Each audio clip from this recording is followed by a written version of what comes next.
Hello friends, welcome back to our channel. 30 Days C Language సిరీస్లో ఈరోజు day 11. మనము operators in C గురించి 3 days నుంచి చూసాం. బట్ మనము ఆపరేటర్స్ యూస్ చేసి ప్రోగ్రామ్ని స్మార్ట్గా రాయలేం. ఓకేనా? దట్స్ వై మన ప్రోగ్రామ్ని డిసిషన్స్ తీసుకునేలాగా చేయాలి అంటే కండిషన్స్ పైన మనకు డిసిషన్ మేకింగ్ స్టేట్మెంట్స్ అంటే చాలా యూజ్ అవుతాయి. ఓకేనా?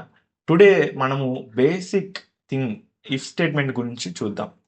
అసలు ఇఫ్ స్టేట్మెంట్ అంటే ఏంటిది, డెసిషన్ మేకింగ్ స్టేట్మెంట్స్ అంటే వీటన్నిటి గురించి నేను క్లియర్గా ఎక్స్ప్లెయిన్ చేస్తాను.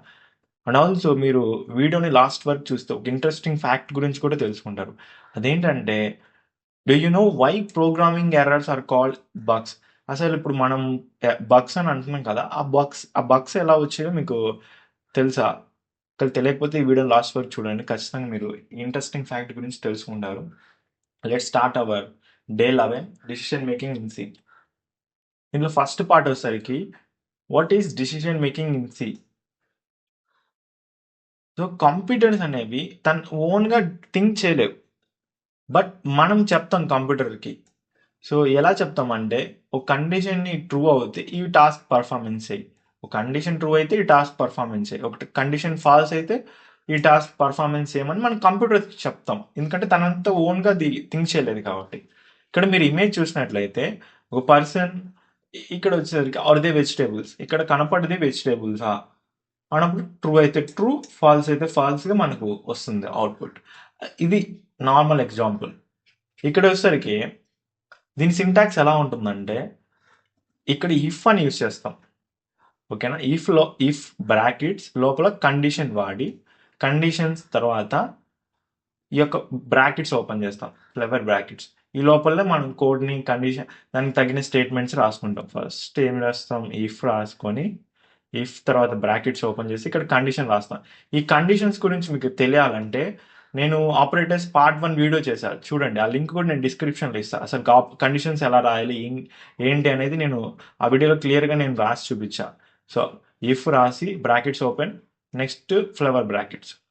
ఓకేనా? ఓపెన్ బ్రాకెట్స్, ఫ్లవర్ బ్రాకెట్స్ లోపల మన స్టేట్మెంట్స్ రాస్తాం. ఇది దీని యొక్క సింటాక్స్. మనం ఒక సింపుల్ ప్రోగ్రామ్ ఉంది ఇక్కడ, చూడండి. If checking A number is a positive, ఒక నెంబర్ అనేది పాజిటివ్ కాదో చెక్ చేయాలి. ఇక్కడ నెంబర్ని అసైన్ చేశారు 10. ఇక్కడ లాజిక్ ఇది, ఈ కండిషన్ రాశారు కదా, ఇదే లాజిక్ ఇక్కడ ప్రోగ్రామ్ మొత్తంలో.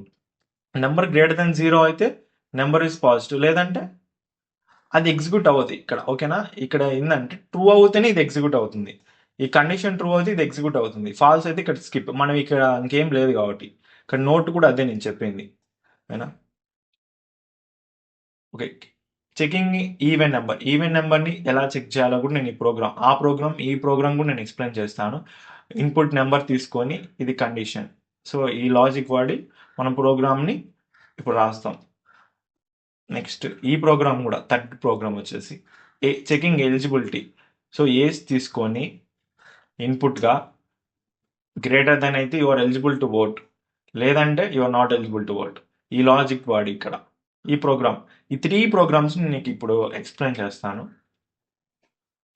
So decision making using C program. So నా ఫస్ట్ వచ్చేసరికి checking if a number is a positive, ఆ నెంబర్ అనేది పాజిటివా కాదో చెక్ చేయాలా. ఇంట్ నెంబర్ వచ్చేసరికి నేను 10 ఇస్తున్నా, ప్రోగ్రాంలో ఉన్నదే తీసుకుంటున్నాను. So if number greater than 0 అయి ఉంటే బ్రాకెట్స్ ఓపెన్ చేయాలా, print number is positive. Okay, అంతే కదా, నెంబర్ ఈస్ పాజిటివ్ కాదా, అంతే కదా మనకు కావాల్సింది. సింపుల్ ప్రోగ్రామ్ అయిపోయింది. ఫస్ట్ ప్రోగ్రామ్ కంప్లీట్ అయిపోయింది. అవుట్పుట్ చెక్ చేద్దాం. సో అవుట్పుట్ చెక్ చేస్తే నెంబర్ ఈస్ పాజిటివ్. ఓకేనా? నెంబర్ ఈస్ పాజిటివ్ ఎందుకంటే 10 గ్రేటర్ దెన్ 0నే కదా. ఓకేనా? ఇప్పుడు మైనస్ పెడతాం. ముందు మైనస్ పెడితే మనకు ఏం ప్రింట్ అవ్వాలంటే నార్మల్ స్పేస్ అనేది ప్రింట్ అవ్వాలి. ఓకేనా? సో ఏం లేదు, ఓన్లీ స్పేస్ ఒక్కటే ప్రింట్ అయింది, చూసారా?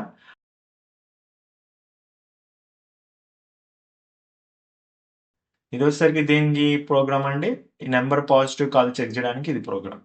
నెక్స్ట్ వచ్చేసరికి ఈవెన్ నెంబరా కాదా అని చెక్ చేయడానికి. నేను అందుకోసం ఏం చేస్తున్నా అంటే ఇన్పుట్ తీసుకుంటున్నాం. ప్రింట్ ఎంటర్ ఏ వాల్యూ, ఒక వాల్యూ తీసుకుంటున్నాను. ఆ వాల్యూని %d అండ్ ఏ సెమికోలన్తో క్లోజ్ చేస్తున్నా. ఇప్పుడు కండిషన్ ఏంటి, ఇఫ్ ఈవెన్ అవ్వాలంటే ఏంటిది, ఏ అంటే 2తో డివైడ్ అయితే రిమైండర్ 0 రావాలా. ఇది మీకు క్లియర్గా నేను చెప్పాను ఆపరేటర్స్ యూస్ చేసేటప్పుడు, అర్థమెటిక్ ఆపరేటర్స్లో వెళ్ళి చూడండి ఆ వీడియో కూడా, అప్పుడు మీకు అర్థమవుతుంది. ఏని 2తో డివైడ్ చేస్తే మనకు 0 రావాలా. ఇక్కడ డబల్, నేను ఈజ్ ఈక్వల్ టు డబల్ పెట్టాను. సో ఇదేంటంటే ఇది కండిషన్ ఆపరేటర్స్, ఓకేనా. ఇవి కండిషనల్ ఆపరేటర్స్, ఓకేనా. వీటి గురించి మీకు తెలియాలంటే ఆపరేటర్స్ వీడియోస్ చూడండి, అందుకని, ఓకేనా. ఈక్వల్ టు, ఒకవేళ ఒక ఈజ్ ఈక్వల్ టు పెట్టామనుకో అసైన్ చేస్తున్నట్టు వాల్యూ. అసైన్ ఆపరేటర్స్లో మనం చెప్పాను మీకు ఆల్రెడీ. సో మనం జీరోని అసైన్ చేస్తున్నట్టు, బట్ ఇక్కడ మనం కండిషన్ కోసం ఈజ్ ఈక్వల్ టు తీసుకోవాలా.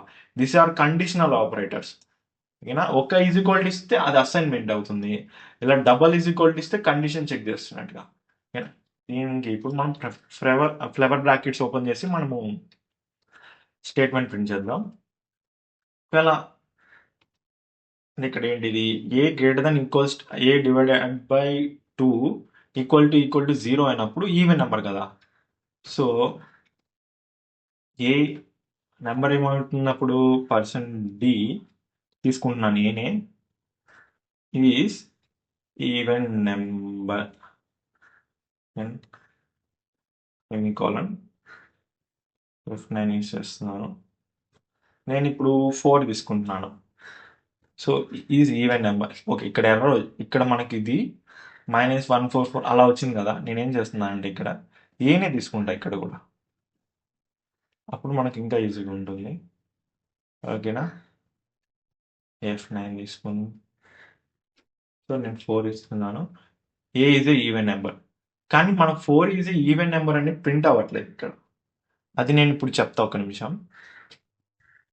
సో ఇక్కడ నేను ఏం చేశానంటే ఇక్కడ ఏ ఇవ్వాలి మనం. సో ఇందాక ఏ ఇవ్వలేదు కాబట్టి ఇప్పుడు ఏ ఇస్తే మనకు అవుట్పుట్ వస్తుంది. ఇప్పుడు నేను 6 ఇస్తున్నా. So 6 is even number, right. Okay, A number ఇచ్చినా మనం చెక్ చేయొచ్చు, ఓకేనా. ఇప్పుడు నేను ఒకవేళ 5 ఇచ్చా, వెయిట్,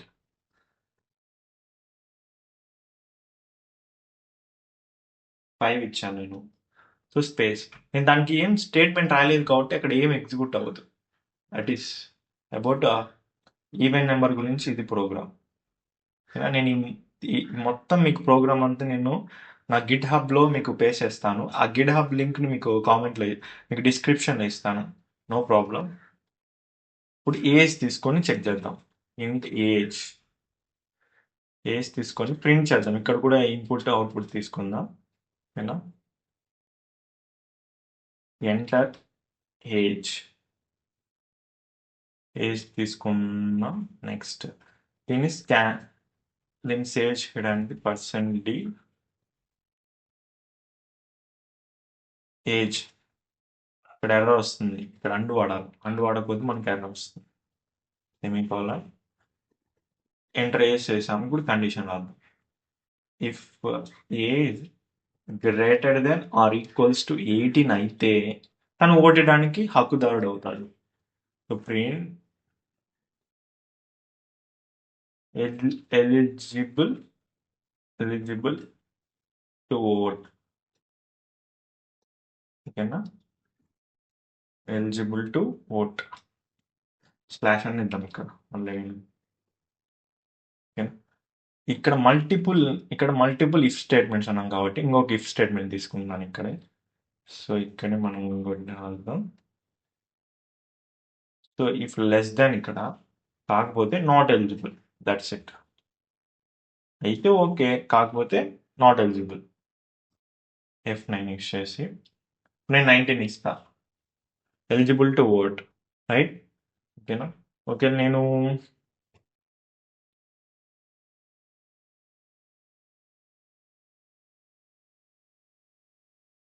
10 ఇస్తా, నాట్ ఎలిజిబుల్ టు ఓట్. అది నేను ఈ 3 ప్రోగ్రామ్స్ గురించి ఎక్స్ప్లెయిన్ చేశాను. ఇప్పుడు వచ్చేసరికి మీకు ఒక చిన్న చెప్పాను కదా మీకు ముందే, ఇఫ్ ఎక్స్ ఈక్వల్ టు 5 అయింది అనుకో, ఇదేం చేస్తున్నట్టు అసైన్ చేస్తున్నట్టు, ఇక్కడ కండిషన్ చెక్ చేస్తున్నట్టు కాదు. ఇది చేసినప్పుడే మనకు కండిషన్ చెక్ చేస్తున్నట్టు. ఎక్స్ అనేది 5కి ఈక్వల్ అవుతుందా లేదా అని చెప్పడానికి మనం ఇది కండిషన్ వాడుతున్నాం. ఈ రెండింటికి డిఫరెన్స్ తెలుసుకోండి. ఇక్కడ యూస్ చేయాల్సింది డబుల్ ఈజ్ ఈక్వల్ టు. ఓకేనా, మనం ఇక్కడ double is equal to use చేయాలా. మీకు అందరికి ఒక ప్రాక్టీస్ ఛాలెంజ్ ఏంటంటే, మీరు ఒక ప్రోగ్రామ్ రాయండి. ఆ ప్రోగ్రాంలో మీరు మార్క్స్ తీసుకోండి, ఇంట్ మార్క్స్ తీసుకొని గ్రేటర్ దెన్ ఇవి రెండు, ఇఫ్ ఫస్ట్ దానికి ఇది కండిషన్, సెకండ్ దానికి ఈ కండిషన్, ఈ కండిషన్స్ వాడి ఇవి రెండు ప్రింట్ చేయండి. ఓకేనా.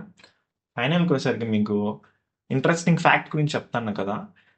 ఈ ముందు కదా గ్రేస్ ఓపర్ ఏమో పేరు, ఈమె 1947లో హార్వర్డ్ మార్క్ 2 అనే కంప్యూటర్ తోటి వీళ్ళు ఒక టీం కలిసి వర్క్ చేస్తున్నారు, వీళ్ళ టీం.